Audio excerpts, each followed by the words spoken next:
Hello, Lieutenants. Yes, we're here again, and it's pet peeve time today. 2 videos in one day, my goodness. How lucky are you guys? Yes, Nazi EPA government telling me I have to drive with my seatbelt on. So let us discuss a pet peeve of mine, because it shows ignorance, and I think a willful ignorance, a selective ignorance on the part of typically leftists, because I have yet to hear, or I know the majority of people who cite this argument are leftists, and that is, well, the stock market's going up under. Pick your Democrat president, Clinton, Carter. I guess the market didn't go up under Carter. And most recently, Barack Hussein Obama. And it's the most disingenuous, despicable, dishonest argument, but I really do believe leftists are that ignorant about economics, because otherwise you wouldn't be Democrats. And so I'm going to put this one to bed. I want to drive a stake for this vile, ignorant, economic vampire argument about that the stock market represents the economy. The stock market does not represent the economy. It can, and in some ways it inadvertently does or accounts for the economy, but that's not the economy. The economy is GDP. It's the amount of wealth we produce. That's what the economy in its literal measurement is, and that is GDP. We already have an economic measurement for that. That is the most accurate and comprehensive measure we have to measure the wealth or the standards of living of the people. And technically, you would divide it by the number of people to get GDP, or income per capita. Right? Another measure that is more closely related to the economy is the unemployment rate. Okay, people are in or out of jobs, and I think you Democrats will agree. It doesn't matter what corporate profits are; it's whether or not your little union people. Wait, we got jobs. We took our jobs. I know more. So can we agree on that? That it doesn't really matter what corporate profits are or stock prices are; it's whether or not people have jobs. Right? And then the third general measure that people use, although it's not necessarily speaking directly to the economy, that's inflation. If inflation is up, then your purchasing power is going down. But let's not worry about that one. Let's talk about what the stock market is and why it has nothing to do with the economy.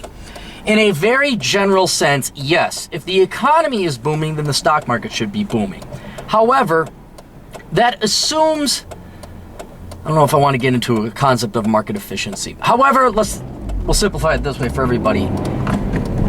The economy is not the only thing that drives stock prices. Matter of fact, it isn't even corporate profits. Technically, in a perfect world, that's the only thing that should drive stock prices, and that is corporate profits. Because if you have no profits, then why would anyone invest in that stock? There is no value to that stock.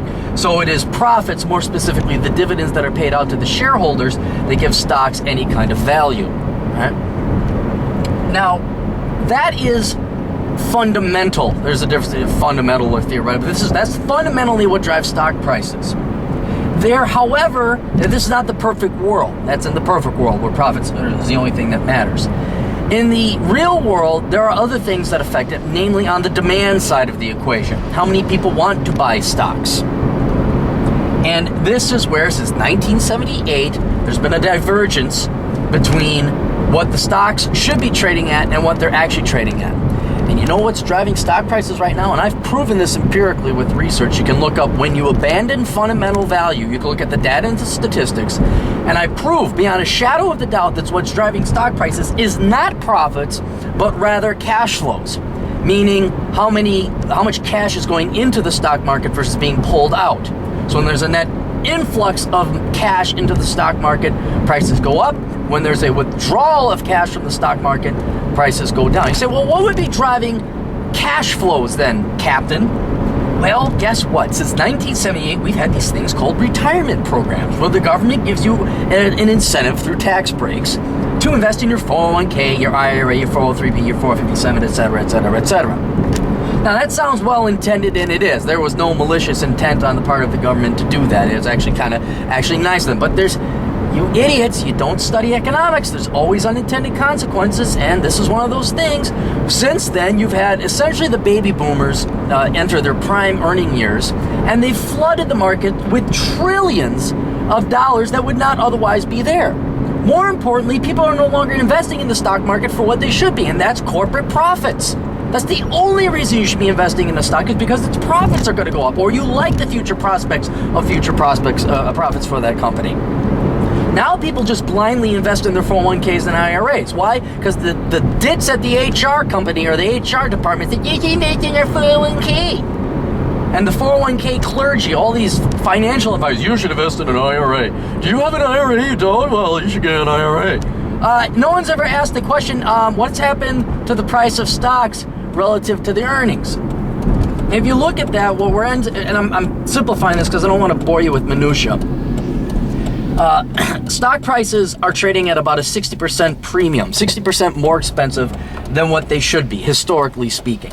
So why is gas? Gas is about what? $3.50 a gallon. All right. Imagine you're paying $5.20 if I do the math ever so roughly. I've just dropped $62 on South Park Stick of Truth. So a brand new premiere release video game. $62. That'd be like it's selling for about $90. No, more than that. Would it be $100? Yeah, it'd be closer to $100. Do you want to spend that much for a video game? No. Well, that's what people are buying right now in the stock market. The larger point is that there are so many other things affecting stock prices that it no longer represents. It never represented economic growth. It never represented the economy. It represented corporate profits. In history, there has been a correlation between the two. But now with the retirement dollars flooding the market, that stock market number means jack shit. It's a bullshit number. It doesn't mean anything.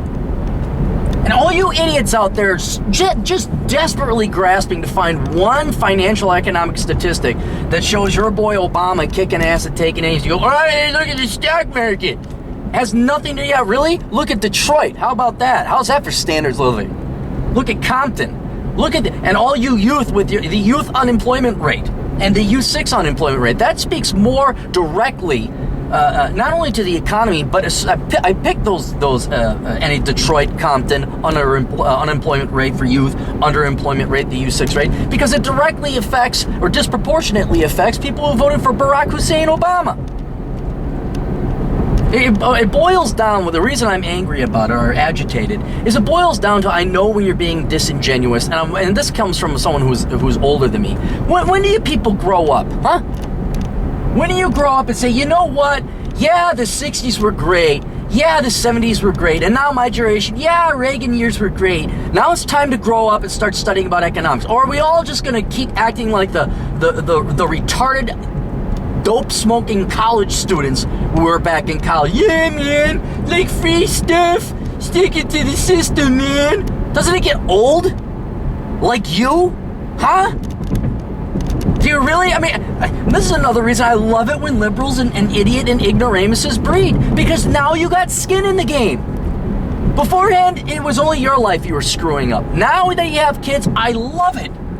Because, see, I don't have kids. I'm smart enough not to bring children into this world. And that ought to concern you. A guy like me, who knows more about finance and economics than you do, decides not to have kids. That's like me saying, yeah, I'm not buying the stock. I'm not buying the Ford Pinto with the rear gas tank. You know, I did some research and, oh, but you're just a racist, bigoted white male. What are you? You just cisgender, you're privileged, blah, blah, blah. Whatever other vomit and puke comes out of your academic mouths. Yeah, ignore me. Yeah, write me off as some evil, right-wing, hate-filled guy. Yeah, stock market went up. Why are my house repossessed? Yeah, and by the way, let's look at my track record. Yeah, ignore the guy who predicted the dot-com bubble, the housing bubble, and the education bubble, and now the retirement bubble and the U.S. government treasuries bubble. Ignore that. What do I know? I don't say nice blathering pablum like Barack Hussein Obama. I don't have that skill.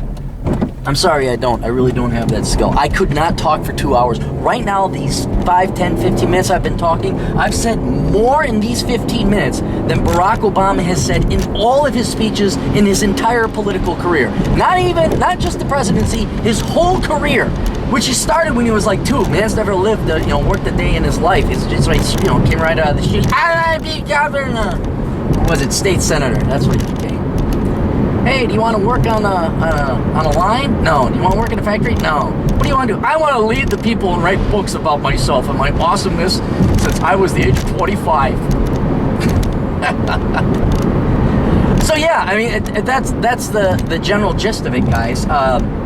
If you want to go look for data, you can find any statistic, you can find any number that's going up or down, and you can say, oh, look, hamster breeding rates have gone up under Obama. See how great the economy is? Hey, pull whatever statistic you want out of your ass. I don't care, because I'm comfortable with the statistics I'm choosing. I'm secure. I'm intellectually honest. I'm not looking to rationalize poor performance. The model I got, the economics I look at, explains everything. You might want to consider studying a little bit like I did, and maybe getting rid of politics and bias and political preference and say, hey, what is the reality? And I highly recommend that to you people that got children. Oh, I'm being kind. I am being mercifully kind and charitable. That's an olive branch I just gave you right there. Why don't you set down the leftist socialist bullshit? Now that you brought kids into the world, now that you have innocent little children, and their futures are riding on how you vote, why don't you stop being so ignorant to think that it's the stock market went up, and then when it comes to unemployment and GDP, so that's all we got. Hopefully we all had an economics lesson here today. For those that had open ears and open minds, I know all the liberals have open minds on that one.